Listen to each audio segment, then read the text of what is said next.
Hello everyone. Imagine an orchestra, not of instrument but of technology. Artificial intelligence, blockchain, and semiconductor. All are powerful instruments on their own, right? But the true magic happens when they are orchestrated, or simply say integrated. For instance, the internet, what we are using today, is a combination of multiple different technologies like communication network, TCP/IP protocol, but at the same time requires specialized hardware resources like ASICs and CPUs for packet switching, network, storage, data centers, and modem. Mobile phones, when invented in the year 1970s, started with a simple voice calling facility. But today, in our smartphone, we have advanced features like high resolution screen with good quality display, versatile cameras, internet connectivity, 5G modem, Wi-Fi, Bluetooth, and many more such features. Moreover, the laptop, what we are using today, are coming up with high-end graphics, better operating system, and good quality processor. The cars, what we are driving today on the road, are coming up with ADAS technology, automatic emergency braking, lane detection system to reduce the human error. So it clearly shows that technology has evolved quite a lot over the past few decades. But have you ever wondered what is that drive force of all this technology, or what is that bind all this technology together? The answer to this question lies in a 4-letter acronym, that is VLSI, which stands for Very Large Scale Integration. It means integrating or embedding millions of transistors into a single chip to form an integrated circuit. And the main thing is that the circuit needs to be realized into an hardware. Now, what is a transistor?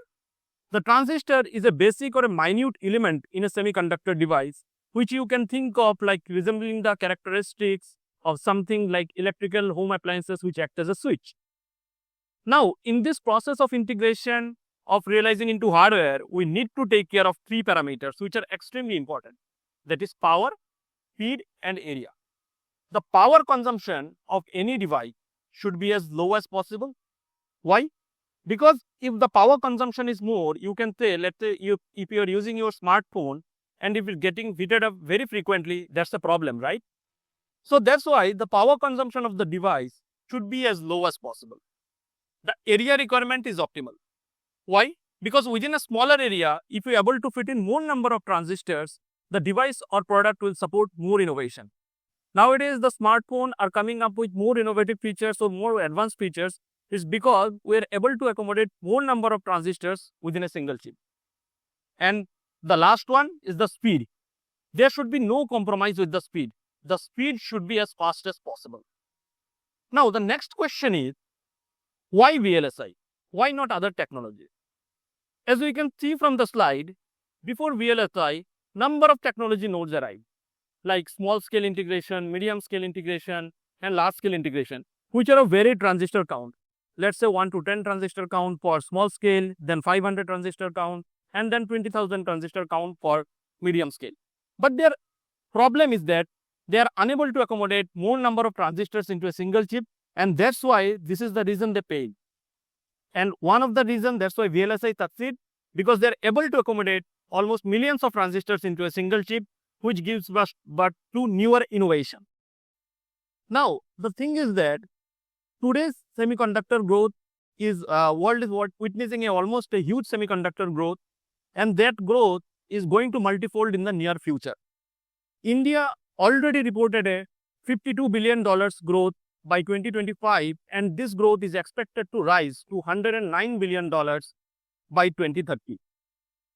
Although I believe innovation is not born on isolation, but is the direct result of convergence of multiple different technologies. One of this technology is artificial intelligence. And today's artificial intelligence, although it is artificial narrow intelligence or weak artificial intelligence, has already disrupted multiple different industries like healthcare, education, finance, and technology. Today's AI is able to perform repetitive or automated tasks, but fails in other tasks which lacks general consciousness or human reasoning ability. But the main question is how we can leverage this ANI to boost the impact of semiconductor devices.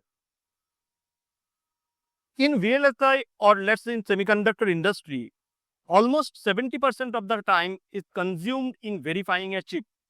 Because if there is a bug or a defect within a product, it will not only derail the entire project execution lifecycle, but also not able to meet the time to market conditions. And that's why it's very important to automate some of the things in the VLSI industry. As we can see from the picture, the machine learning models here can help. With the help of the machine learning, we can train a model so that it can able to depict the test scenarios which we need to code in VLSI industry to find out a bug. Here, with the help of machine learning, we can automate this process to find out the bugs faster and to meet the time to market condition. One more area where AI is playing a key role in semiconductor is in electronic design automation. That is, the vendors are coming up with the tools which are useful for verifying the chip with the ML-based engine inbuilt within it, so that it can catch the bugs faster and ship the product into the market very much quickly. One more fine area where AI is playing an integrated role with the semiconductor is in the image signal processing. Let's say nowadays when you are clicking a picture with the smartphone that are coming up with superior quality, it's because of this technology. Because with the help of that, we can able to remove the blur, make the image much more smoother, and whatever noise and crosstalk is there, that is also getting removed. So due to the integration of convolutional neural network with semiconductor, this is becoming successful to clicking a fine picture. Moreover, AI is also capable of analyzing the past designs of semiconductor, or let's say any product. When you are going for smartphone, there are a number of revisions came. So it has the capability to analyze the past designs, or let's say legacy design, and come up with better optimization technique to reduce the power, area, and increase the performance. So we can say that artificial intelligence has not only the capability to disrupt other industry, as I earlier noted, but it has the capability to boost the impact of semiconductor devices and give birth to other innovation. There is one more technology which has not only opened the door for multiple innovation, but has the capability to democratize AI and also impact the VLSI and the semiconductor devices. The technology what I'm talking about is blockchain, which thrives on the idea of decentralization. Now, before I move on with what decentralization means and how it arrived, we need to know what are the different web technologies and how decentralization even come into picture. Let's say back in the year 1990, when internet was invented, a person can only be able to view an internet page. That person did not have any write permission. He can't write into that page anything. So that phase is called as a web 1.0 phase or reading phase. After that, social media boom came and there are multiple apps like YouTube, Facebook, Instagram, where a person can interact with the other person, or so to say with the web page in the form of likes, comments and shares. That phase is called as a web 2.0 phase or reading and writing phase. After that, a completely new web technology arrived, which is called as web 3.0, and it addresses a problem of web 1.0 and 2.0 are unable to solve. And with that, the concept of ownership comes. And with ownership comes the concept of transparency.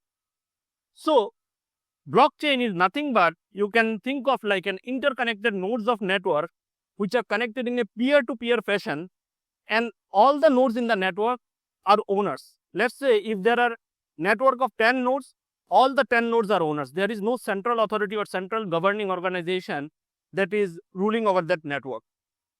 Now, as I earlier mentioned, AI has already disrupted multiple industries. Similarly, blockchain has also disrupted similar sectors. Like cross-border payment has been eased out because there is no central authority and there are lesser transaction fees, and moreover, the transaction processing is faster from user to user. Real estate is one such sector which is already disrupted by blockchain. because of the introduction something called a smart contract. Now, what is a smart contract?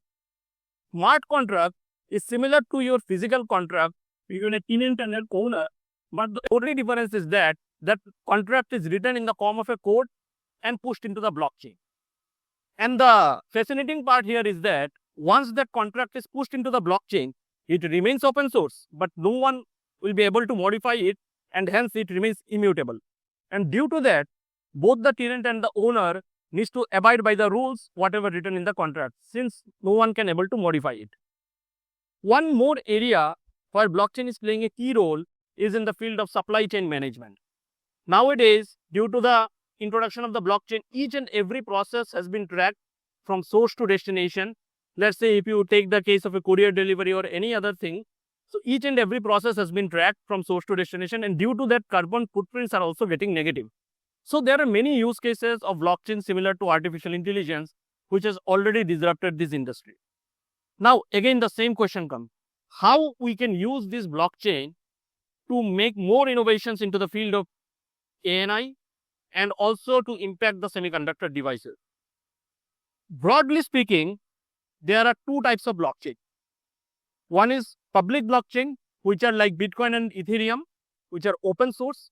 And the other one is permissioned or private blockchain like Hyperledger and R3 Corda. So what is the difference? Web 3.0 not only brings the concept of decentralization, it also brings the concept of something called as DApp, which is decentralized application, which are similar to our social media apps. But the difference is that there is no central authority. So these decentralized apps are running by the integrated mechanism of smart contract so that it remains open source and remains accessible to all, but no one can modify it. So with the help of public blockchain, when we integrate this decentralized app, we indirectly making sure that AI is getting democratized and reaching all people. Because over a period of time, it might be possible that AI will get expensive and all the sections of people might not able to access the utilities of different use cases of AI. So it's very important to make sure that AI is getting democratized and reaching all sections of people. But the same mechanism cannot be applied to semiconductor devices, because while executing a project, we need to ensure the privacy and confidentiality, which are of utmost concern. And that's why we need to go for something called as permission blockchain. Permission blockchain is similar to our public blockchain, but the difference is that only certain number of nodes are given access to the network. Let's say if there are 10 nodes, only 7 nodes can participate in the network. And this is governed by something called as Certificate Authority, CA, and Membership Service Provider. The nodes which have valid CA and Membership Service Providers will ensure that only those many number of nodes can introduce into the network and collaboratively work with each other. Hyperledger Fabric is a preferred choice because it's already been in use by many enterprise applications. And due to that, more and more number of engineers can work collaboratively with each other on a single project, push more innovation, and more importantly, can time the market properly. So, all these are the different use cases of integrated technologies of artificial intelligence, blockchain, and semiconductor. One more advantage of permission blockchain over public blockchain is that the transaction processing is much more faster in public permission blockchain. So, the final point I want to bring here in this TED talk is that one technology is not sufficient to bring all the innovation. And that's why if we really care about our society, we need to push ourselves through the boundaries of innovation, immerse ourselves in imagination so that we can connect the dots properly to make a positive impact into the society. Because the future is not a distant abstract concept anymore. It's being built right now, dot by dot. Whatever connection we make, whatever insight we share, contributes to the blueprint of tomorrow. So let's be the architect of that future where innovation knows no bounds. The dots are already waiting for us. What will you connect? Thank you.